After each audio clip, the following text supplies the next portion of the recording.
At the United Nations, US President Donald Trump and Ukrainian President Volodymyr Zelensky held a joint session that underscored both the ongoing strain of Russia's war and the united front of Kyiv and Washington. The meeting combined formal diplomatic gestures with blunt statements on military realities, sanctions, and NATO's role. Trump opened with a nod of respect, remarking on Ukraine's resistance against Russia's invasion. Donald Trump said, "We have great respect for the fight that Ukraine is putting up."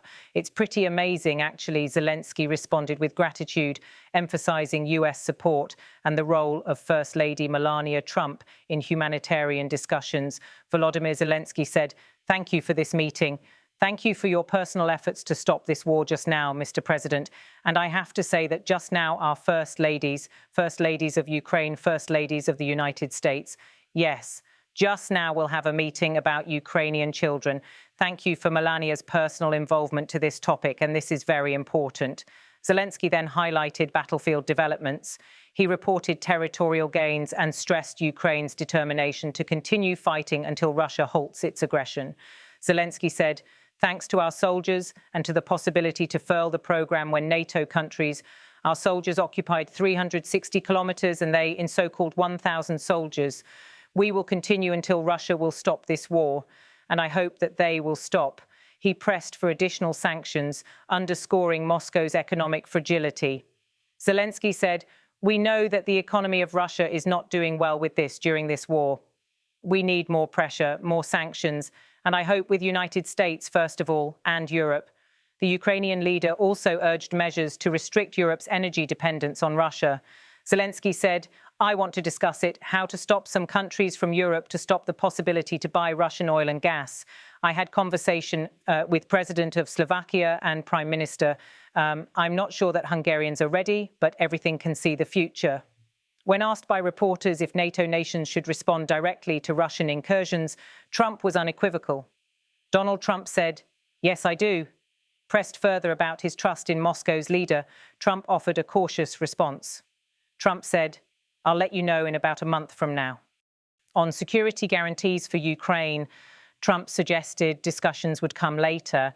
Trump said, "That's later down the road. We'll be talking about that. Hopefully we'll be in a position to talk about that a little bit later on. It's a little bit too early to answer." He was also asked about Hungarian Prime Minister Viktor Orban's refusal to halt Russian oil imports. Trump said, "Well, he's a friend of mine. I have not spoken to him, but I have a feeling if I did, he might stop, and I think I'll be doing that." Turning to the state of the war itself, Trump noted Ukraine's resilience and Russia's economic troubles. Trump said, "The biggest progress is that the Russian economy is terrible right now. It's crashing, and frankly, Ukraine is doing a very good job of stopping this very large army. This is a war that should have ended in 3 days, 4 days. People said it was going to be very quick, and you got to hand it to the Ukrainian soldiers and everybody involved. It's still going on, and that's not a good thing for Russia." He framed the conflict as a long-term embarrassment for Moscow. Trump said, "This was supposed to be quick." And so, Russia doesn't look very distinguished, having taken 3.5 years now, and it looks like it's not going to end for a long time.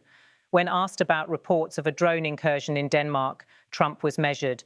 Trump said, "I have no response until I find out exactly what happened. I know about it, but they don't know what happened, but we're going to find out very soon." The discussion returned to NATO's response capabilities. Trump reminded reporters of financial commitments from alliance members. Trump said NATO stepped up. When they went from 2% to 5%, that was great unity. Trillions of dollars is being pumped in, and they're paying us for the weapons that we send.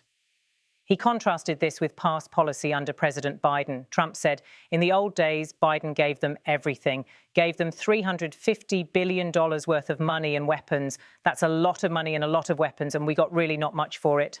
Trump closed with a reiteration of Ukrainian bravery in the face of Russia's invasion.